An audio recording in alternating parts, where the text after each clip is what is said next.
Hello, everyone. Welcome to One Soul at a Time. For the days when life can feel like it's too much, or a place to hopefully find some solutions for living more peacefully and finding hope that things can change. I'm Reggie DeMock, and as an addictions counselor and someone who's been sober for over 30 years, I know what it can be like when it feels like you don't want to get up and can't get out of your own way, and really know that looking for chemical peace of mind isn't a solution anymore. For the past couple of days, I've been feeling kind of down and not really knowing why. Yes, the world is going crazy and people are upset and talking about a whole lot of things that have been on my plate and in front of my face for quite some time, but this felt different. And this morning, I realized that yes, there are some health challenges to people in my life that I love very dearly, but it's also coming up on the anniversary of my mother's death. I was really lucky, and I had an amazing, loving relationship with my mom, and losing her suddenly to a heart attack left me with a hole in my heart that still hasn't been filled. But so while losing a loved one, or a job, or a friend is moving away, giving up a relationship with your drug of choice, it is all grief. And I wanted to talk about that today. I learned about Elizabeth Kubler-Ross and the work she did as a psychiatrist and her studies on near death and working with the terminally ill many years ago when I was a baby counselor, and realized that with the 5 stages of grief she wrote and taught folks about applied completely to what a person goes through when they've been diagnosed with or come to the realization on their own that they have a disease of dependence or addiction. I've also learned that it's not linear. No matter how long you've been sober, you can go through these phases. The first one's denial. What? I'm an alcoholic? Are you kidding? I'm a drug addict? What? That can't be. If a boss has brought it up, or a loved one's brought it up, family member, the boss is always really, really hard. That's what happened to me. I got angry. I got very angry. That this is a possibility that I have a disease and that I have to get help for it. The next stage is bargaining. Well, maybe if we talk about alcoholism, maybe if I just cut back, or I switch what I'm drinking, or I put limits on what time of the day that I'm drinking, or where I'm drinking, or who I'm drinking with.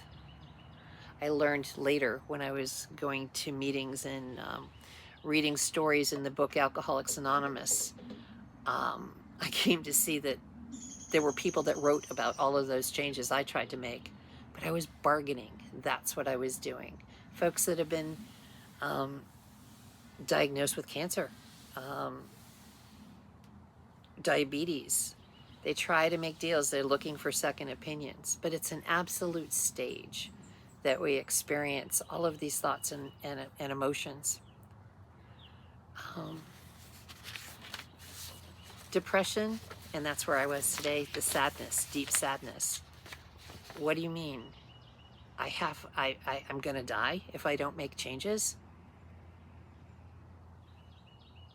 Or I'm going to die no matter what I do. It's a realization a long time ago that the only day that any of us has is today. So, feeling very sad about the loss of a quality of life, a loss of a style of life. For me, with my alcohol, I mean, there's the parties, the dances, it was my social lubricator. I'll never be able to dance again. That was really a thought for me. I was really, really sad. Alcohol had become my best friend. My drugs were my best friend. They were my confidant. I could trust them. I could trust what they would do for me to a certain extent. They kept my secrets. When I was feeling happy, it was great to drink or use and feel happier, or so I thought. When I was sad, I could use them, and hopefully they would not make me sadder, except I've learned that alcohol is a central nervous system depressant. So is marijuana, by the way. But the sadness that I had from losing my mom has also been, and the feelings that I was experiencing today, I came to realize that, as long as it's been, and it's coming up on 21 years, I miss the fact that she was my best friend. I miss the fact that um, when something good happened, she was the first person I would call to say, hey, guess what? Hey, guess what? We were business partners. We worked together. There were so many things she was my go-to person for. And so it's kind of, when I'm making, I miss my dad too. He loved apple pies. Every time I make an apple pie, I think of my dad.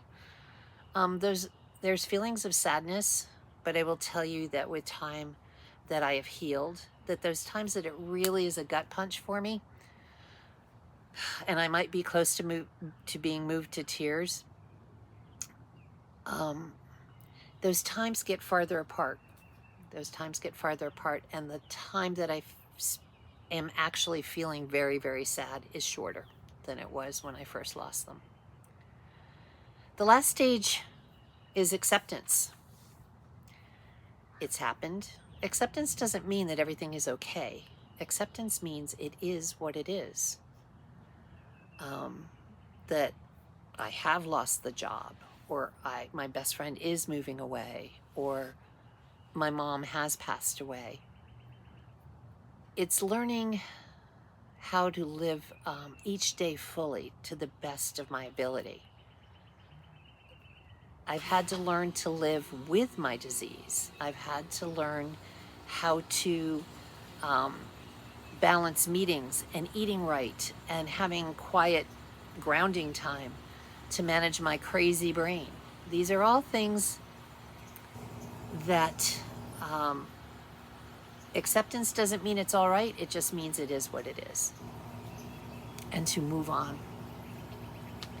So what's the cure? What's the deal with this? First, it's important to recognize, the stage that you might be in. When you're feeling off, you can run it through. What's going on? Acknowledge it. Know that your feelings aren't facts. I'm not saying don't feel your feelings. That would be stuffing things. But sitting on the pity pot isn't healthy either. An old friend of mine, Joe Ford, used to say, it's okay to sit on the pity pot, but you got to get up and flush once in a while. I have to remember to be grateful. I don't have to treat my disease by sitting hooked to a dialysis machine for hours on end on several times a week.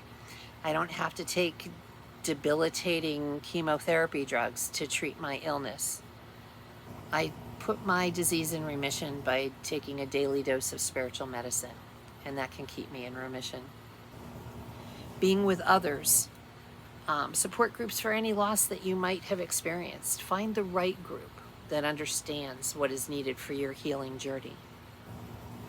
And know that you're not alone. You don't have to do any of this alone, no matter what your loss is or what you're trying to overcome. And you shouldn't. You shouldn't try and do it alone. If it feels right, my book, One Soul at a Time, is full of stories of survival, truths, and tools for times like this. And if this message helped you today, please subscribe so we can stay connected. You're doing better than you think. You showed up here today looking for some information for answers. It matters just doing the next right thing. It really does matter. So until next time, take things one moment at a time, one breath, one soul at a time. Thanks for listening.